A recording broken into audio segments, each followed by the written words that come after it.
আচ্ছা, তোরা কি একটা কথা জানিস, মানুষ মূলত বাঁচে দশম শ্রেণী পর্যন্ত? আমার ফটোকপি করা শীত, আমার বাসের লাসিট, আমার স্কেচ করে যাওয়া চশমার কাজ সাইডে পাই দেখি। আমার চিনি বেশি দেয়া যায়, আমার ফোনে যান্ত্রিক মা, আমার পকেটে বাঁচানো ডিম ভাজা বাদ, মুখে হাসি মুখে ঘা। আমার মনোযোগী ক্লাসরুম, আমার মগজে নষ্ট ধুম, আমার বাইরে ভূত ভেতরে লাশের মরণে ঘুম।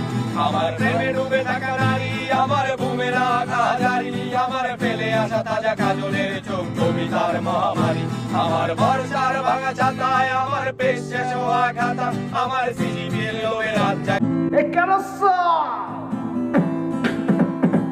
কেমন আছো? কেমন আছো? বড় তো লেখাপড়া